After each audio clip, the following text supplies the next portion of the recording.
21세기 최고의 타자를 생각한다면 어떤 선수가 가장 먼저 떠오르시나요? 베리 본지? 켄 그리피 주니어? 그들은 20세기 말부터 선수 생활을 했기에 21세기를 대표하는 타자는 아닐 것 같네요. 그럼 결국 3명의 선수로 좁혀질 것 같습니다.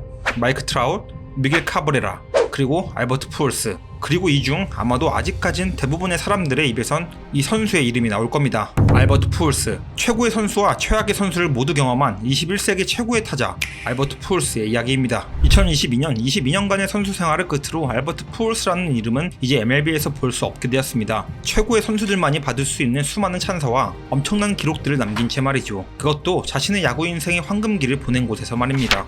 한때 세인트루이스는 그 졸스신 그 잡채의 팀이었습니다. 그만큼 빨간색의 관지서를 입고 있었던 푸얼스는 상당히 인상적이었으며 카디널스가 새겨진 유니폼이 그 어떤 유니폼보다 멋있어 보이고 강해 보이게 만든 장본인이라고 할 수 있을 겁니다. 이 이야기를 시작하기 위해선 그가 MLB에 등장했을 때로 돌아가야 할 것 같습니다. MLB에서는 이제 푸얼스 같은 선수는 나올 수가 없을 겁니다.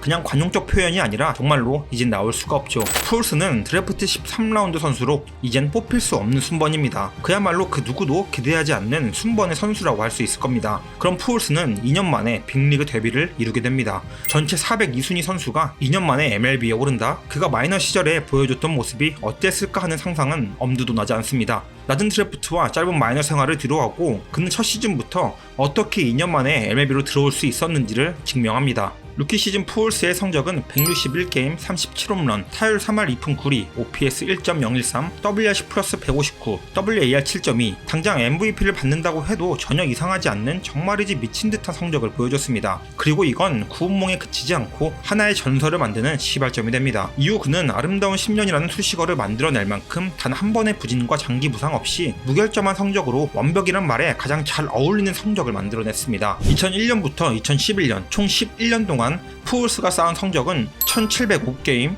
445홈런, 도루 84개, 평균 타율 3할 2푼 8리, 출루율 4할 2푼, 장타율 0.617, WRC 플러스 166이었으며 이 기간 동안 쌓은 WAR은 82.2였습니다. 특히 데뷔 시즌인 2001년부터 2011년까지 잘라 MLB의 위대했던 시즌을 조망해보면 푸얼스가 기록한 10년간의 기록은 다음과 같습니다. WAR은 MLB 전체 14위에 해당하며 OPS는 MLB 역사상 9번째로 높은 순위였고 WRC 플러스는 전체 11위였습니다. 기록 앞에 존재하는 베이비 루스, 로저스 혼즈비, 루게리, 테드 윌리엄스 등 대부분이 고대의 선수들인 것을 감안한다면 그가 이 기간 동안 쌓은 기록은 정말이지 상상을 초월할 정도로 엄청난 기록인 것이죠. 천상의 재능, 야구 머신, 신의 선수 등 그를 형용하는 그 어떤 수식어도 과찬이 아님을 스스로가 증명했다고 볼 수 있습니다. 어쩌면 그가 받은 3번의 MVP가 적어 보이기까지 합니다. 하나의 시즌마다 모두 MVP를 받아도 이상하지 않은 성적을 10년 동안 써내려간 것이니 말이죠. 게다가 그의 커리어 초반에 세미 소사, 마크 맥과이어, 그리고 베리 본지로 대표되는 MLB 대약물의 시대였기 때문에 청정 타자였던 그가 보았을 상대적 피해까지 본다면 그의 가치는 더 높았어도 이상하지 않았을 겁니다. 이렇게나 대단한 찬사에 찬사를 더해도 부족한 그의 커리어가 영원히 지속되리라 생각하는 이는 당연히 아무도 없었습니다. 하지만 그렇다고 그가 어느 한순간 무너지리라고 생각한 이도 당연히 그 누구도 없었을 겁니다.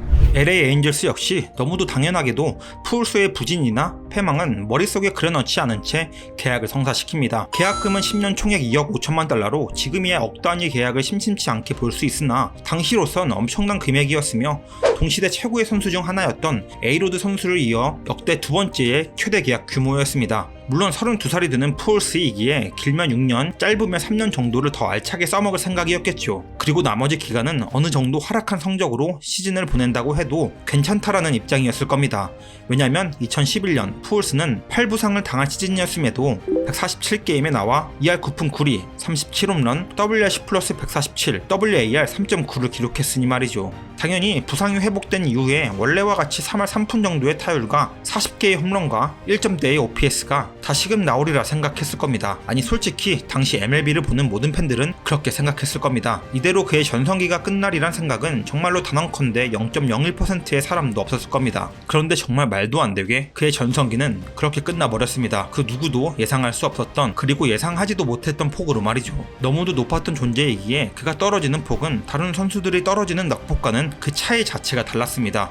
2012년 에인절스에서 그가 기록한 성적은 30홈런, 타율 2할 8푼 5리, WR10 플러스 133, WAR 3.3. 누군가에겐 아주 훌륭하고 또 누군가에겐 찍어만 봤으면 좋겠다라는 성적이겠지만 푸올스에겐 커리어 로우였습니다. 2001년이 아름다운 10년의 시작이었다면 2012년은 절망의 10년의 시작을 알리는 해였다고 볼 수 있습니다. 단 한 번의 3할을 못 넘어본 적이 없는 선수가 단 한 번의 3할을 못 넘겼으며 출루율이 4할이 아니었던 적이 없던 그가 3할 후반도 가지 못했고 0.600의 장타율을 찍어댔던 그가 0.400대의 장타율만은 찍게 되었습니다. 이 절망적인 하락은 에인저스로 옮긴 2012년부터 방출된 2021년까지 단 1년의 예외가 없었습니다. 어찌 보면 아름다운 10년만큼이나 충격적이고 역사적인 10년이었던 기록입니다. 명예의 전당 이상의 올타임급의 이름을 올릴 수 있었던 선수가 이렇게까지 급작스럽게 망가진 사례는 당연히 없었으며 스포츠 역사상으로 봐도 이렇게 극단적인 1막과 2막의 차이가 존재하는 선수도 쉽게 찾아보기 힘들 겁니다. 그렇다면 이런 질문이 들 수 있습니다. 아니 도대체 어떻게 해야 올타임급의 선수가 평균 이하의 선수가 되었는지 말이죠.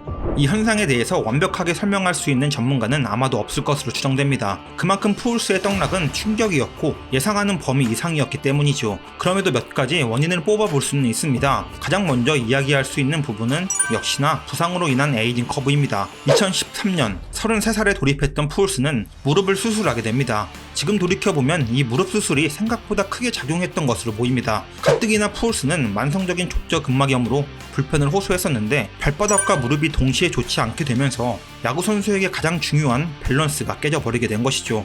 게다가 푸올스는 애초에 엄청난 타격 스킬보다는 진짜 미친 신체 탄력성과 반응력이 자신의 최장점이었던 선수였기에 신체 밸런스를 담당했던 기관들의 부상이 치명적으로 다가왔던 것이죠. 두 번째 이유는 순수 반응 속도의 하락입니다. 기본적으로 푸올스 선수는 넓은 스탠스로 안정적인 밸런스를 중심으로 높은 확률의 타격을 할 수 있는 타격 자세를 취합니다. 타율이 높은 이유는 어쩌면 당연했죠. 반대로 홈런 개수가 그리 많지 않았어야 합니다. 하지만 홈런 개수가 많았던 이유는 그건 정말 순수하게 그의 신체적 능력, 즉 반응 속도와 탄력성이 타의 추종을 불허하기 때문일 겁니다. 이런 그의 타격 스탠스는 다시 이렇게 노스텝으로 짧게 타이밍을 재고 짧은 코킹을 통해 간결하게 스윙으로 이어집니다. 그런데 바로 이 부분에서 느려졌습니다. 즉 그의 힘의 원천인 완벽한 코어 통제와 짧지만 강한 회전력이 이전과 같지 않아진 것이죠. 이게 홈런은 30개씩 찍을 수 있었지만 타율이 고꾸라진 절대적인 이유입니다. 타이밍이 맞으면 여전히 힘과 탄력이 있어 넘어가지만 늦어진 신체 속도로 타이밍 자체가 어긋나는 횟수가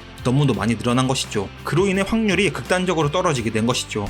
이 말고도 뭐 나이가 사실은 더 많은 거 아니냐는 루머와 에인절스의 선수 관리 문제가 있는 것 아니냐라는 이야기와 본인 스스로 술도 너무 좋아하고 워크애식에 문제가 있는 거 아니냐라는 이야기 등 정말 많은 부차원적인 이유들이 꼽히기도 했습니다. 그래서 한편 이런 생각이 듭니다. 만약 술을 멀리하고 몸 관리를 정말 잘했고 족저근막염이 없었으며 무릎에 문제가 생기지 않았더라면 그는 지금 어떤 위상을 갖고 있었을까? 물론 야구에 만약이란 없기에 의미가 없는 물음이긴 합니다. 그래도 아쉬운 건 어쩔 수 없죠. 만약 그가 세인트루이스 시절에 80%만 보여줬다면 그와 유사한 기록지를 달성한 또 한 명의 희대의 천재 마이크 트라웃과 일본에서 건너온 100년 만에 한 번 나올 수 있는 천재 오타니와 짝을 이뤄 에인저스를 부흥시키지 않았을까 하는 아쉬움이 남습니다. 그리고 그랬다면 랜돈과 계약을 안 했지 않았을까 하는 생각도 들고요. 결국 에인저스의 망가짐은 모두 졸스신 때문인 것 같네요. 오늘은 이렇게 과거의 영광이자 여러가지 분야로 MLB 역사에 영원히 이름을 남길 선수 머신 알버트 푸올스 선수를 다뤄봤습니다. 지난 과거의 영광들을 다루는 백투더 베이스볼 다음 이야기도 기대해 주시죠. 감사합니다.